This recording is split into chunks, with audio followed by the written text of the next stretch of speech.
네, 안녕하세요. 샤스파입니다. 어제, 그러니까 11월 8일날 일요일이었죠. 일요일 아침부터 굉장한 소식이 들려왔습니다. 현대자동차가 유튜브 채널 2곳을 고소했다는 소식이었는데요. 물론 제 전문 분야는 아니지만, 신차 정보 소식은 아니지만, 그래도 자동차 채널 정보를 빠르게 전달드리고 싶어서 이렇게 영상을 켜게 되었습니다. 그러면 과연 어떤 이유로 고소했고 또 누구를 고소했는지 지금부터 함께 살펴보도록 하겠습니다. 빠르게 살펴보도록 하겠습니다.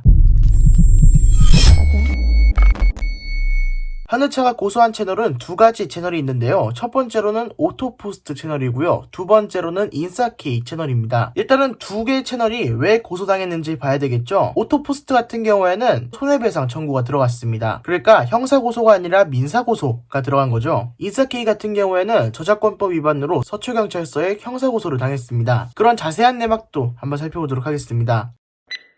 지금 무작정 현대기아차를 깐다고 고소당했다고 얘기하시는 분들이 계신데요. 현대기아차를 무작정 까서 고소당한 게 아닙니다. 8일 업계에 따르면 현대차는 지난 6일 서울중앙지법에 유튜브 채널 오토포스트를 상대로 손해배상 청구 소송을 제기했습니다. 오토포스트는 7월 30일 익명의 제보자 A씨를 현대차 내부 고발자로 소개한 뒤 생산 공장의 품질 불량과 부조리를 고발하는 통화 내용을 공개하는 방식으로 컨텐츠를 제작하고 유튜브에 올렸습니다. 실제로는 전혀 달랐다고 합니다. A씨 같은 경우에는 원래 현대차 정직원이 아니었다고 합니다. 그리고 이 파견 근로자분은 원래 도어 트림 담당이 아니라고 합니다. 원래 담당은 스티어링 휠에 있는 가죽 불량을 잡아내는 거였죠. 본인의 근로와 무관하게 도어 트림을 자꾸 잡기 시작했습니다. 이게 품질 실적이라고 해서 신고를 하는 실적에 따라서 뭐가 좀 달라지나 봐요. 그래서 도어 트림을 자꾸 제보하기 시작하니까 현대차가 이거 품질 문제가 이상한가 보다. 이거 한번 조사해봐야 되겠다 하고 조사를 시작했습니다. 근데 이상하게 A씨가 근무하는 날에만 도어 트림에서 자꾸 가죽이 찢어지는 거예요. 그래서 이거 진짜 이상하다. 왜 그러지 하고 A씨가 근무하는 날 제대로 찾아봤더니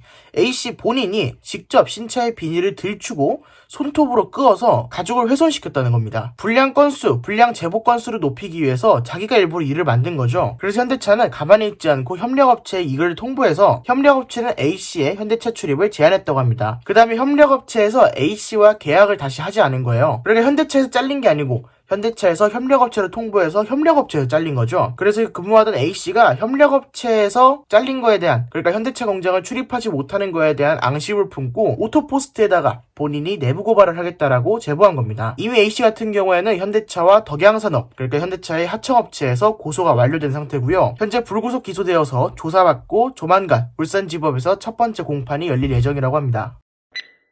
네, 그 다음에 두 번째 소식이죠. 도대체 인싸케이는 왜 고소를 당했냐? 인싸케이 같은 경우에는 본인이 직접 영상으로 소감을 밝혔습니다. 근데 그 영상에서 대부분이 틀린 정보예요. 왜 기사를 제대로 안 읽어보신 건지 모르겠지만 아무튼 좀 틀린 정보가 있어서 이거부터 바로잡고 가려고 합니다. 현대차가 최근 허위사실을 유포하며 악의적으로 자사를 비방해온 자동차 전문 채널을 상대로 이렇게 나와있는 영상 내용이 있는데 인싸케이는 허위사실 유포로 고소당한 게 아니죠. 인싸케이는 저작권법 위반으로 고소당했습니다. 민사소송을 제기하는 등 강경 대응에 나섰다는 기사가 나왔습니다. 라는 영상 내용이 또 있는데 인싸케이는 민사소송을 당한 게 아니죠. 형사고소를 당했습니다. 현대차는 지난 11월 6일 서울중앙지법에 얘기만으로도 무서워 이런 영상 내용이 있는데요. 인싸케이는 무서운 서울중앙지법에 고소당하지 않았고요. 인싸케이는 서울에 있는 서초경찰서에 고소당했습니다. 역시 손해배상 청구 소송이 아니고 인싸케이는 저작권법 위반으로 고소당한 거죠. 인싸케이님이 기사를 뭔가 잘못 보신 것 같은데요. 비판하실 의도는 없고 이게 좀 잘못된 내용이 있어서 고쳐드리는 겁니다. 아무튼 인싸케이가 고소당한 이유는 현대차가 신차 광고 등을 위해서 제작한 영상들이 있죠. 이거는 인싸케이가 별도의 음성 멘트를 추가하고 배경음악을 바꾸는 식으로 2차 가공을 해서 본인 유튜브에 영상을 올려서 금전적 이득을 취했다고 해서 저작권법 위반으로 고소당했습니다. 게다가 그 영상을 쓰면서 거기다가 하자가 있다, 쓰레기다,